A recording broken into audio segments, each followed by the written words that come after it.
Hello friends, income tax के cases की series में आज जो केस हम लोग डिस्कस करेंगे उस केस का नाम है principal commissioner of income tax versus Brahmaputra cracker and polymer limited.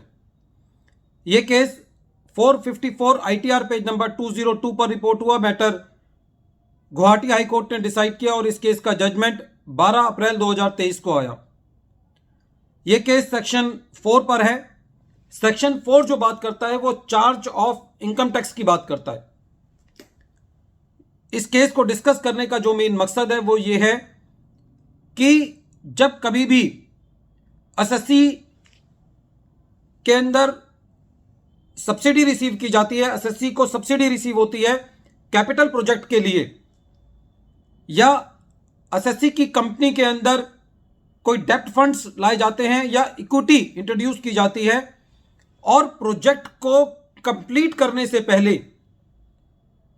SSC वो अपने अनयूटिलाइज्ड फंड्स यदि किसी शॉर्ट टर्म डिपॉजिट्स के अंदर जमा कर देता है और एसएससी को उस शॉर्ट टर्म डिपॉजिट्स पर यदि कोई इंटरेस्ट रिसीव होता है तो ये इंटरेस्ट के ऊपर टैक्स लगेगा या नहीं लगेगा, ये इस केस को डिस्कस करने का मेन मकसद है। इस केस के अंदर एसएससी एक पब्लिक सेक्टर अंडरटेकिंग है। एसएससी को एक कैपिटल सब्सिडी रिसीव हुई, कुछ डेप्ट फंड रिसीव हुआ, कुछ इक्विटी रिसीव हुई, और एसएससी ने अपना प्रोजेक्ट पे काम करना शुरू कर दिया। जब तक प्रोजेक्ट कंप्लीट नहीं हुआ, कहने का मतलब जब प्रोजेक्ट अपनी फॉर्मेटिव स्टेज में था, जब तक एसएससी ने ये अपने अनयूटिलाइज्ड फंड्स जो कि कैपिटल सब्सिडी के थे या डेप्ट फंड के थे या इक्विटी फंड के थे, उसको बैंक्स में शॉर्ट टर्म डिपॉजिट्स के अंदर जमा कर दिया। एसएससी को इन डिपॉजिट्स पर इंटरेस्ट रिसीव हुआ। एसएससी ने अपनी असेसमेंट ईयर 11-12, 14-15 और 15-16 की जब रिटर्न फाइल करी अपना प्रोजेक्ट कंप्लीट होने से पहले, तो एसएससी ने उस रिसीट को कैपिटल रिसीट माना और उसको अपनी टैक्सेबल इनकम में इंक्लूड नहीं किया।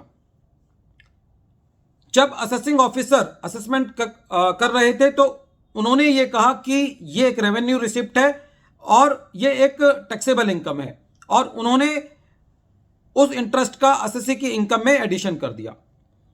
मैटर सीआईटी अपील के पास गया। सीआईटी अपील ने एसएससी की अपील को अलाउ किया।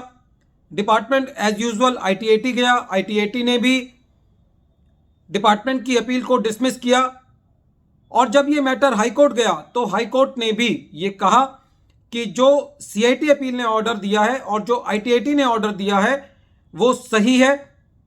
जो एसएससी को इंटरेस्ट रिसीव हुआ है अनयूटिलाइज्ड कैपिटल सब्सिडी के अमाउंट से, अनयूटिलाइज्ड डेप्ट फंड के डिपॉजिट से और अनयूटिलाइज्ड इक्विटी फंड के डिपॉजिट से, जो कि एसएससी ने प्रोजेक्ट कंप्लीट करने से पहले बैंक्स के अंदर शॉर्ट टर्म डिपॉजिट्स के अंदर अपना पैसा लगाया और उस पैसे के ऊपर एसएससी को इंटरेस्ट रिसीव हुआ, तो जब तक वो प्रोजेक्ट अपनी ऑपरेशनल स्टेज पे नहीं आ जाता उसके बाद ही उस इंटरेस्ट पर टैक्स बनता है।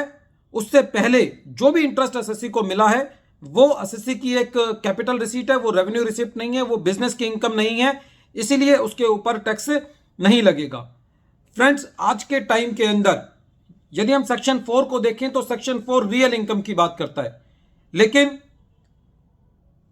जो रियल इनकम का कंसेप्ट है उसको डीम्ड इनकम ने काफी सब्सिडाइज कर दिया है, क्योंकि काफी सारे सेक्शंस के अंदर अब डीमिंग प्रोविजन लगने लगे हैं, चाहे वो सेक्शन 50C है, चाहे वो सेक्शन 56 है, या हमारे ट्रांसफर प्राइसिंग के जो प्रोविजंस हैं, या सेक्शन 68 है, 69 है और उसकी पूरी फैमिली है उन सेक्शंस की। तो डीमिंग प्रोविजंस को छोड़ दिया जाए तो खाली रियल इनकम पर टैक्स लगता है। जो हर रिसीट होती है वो इनकम नहीं होती और हर इनकम जो है वो टैक्सेबल नहीं होती। ये केस इस चीज का एक परफेक्ट एग्जाम्पल है। तो सेक्शन 4 के मुताबिक जो एसएससी को इंटरेस्ट रिसीव हुआ प्रोजेक्ट कंप्लीट होने से पहले, वो एक कैपिटल रिसीट है, वो रेवेन्यू रिसीप्ट नहीं है।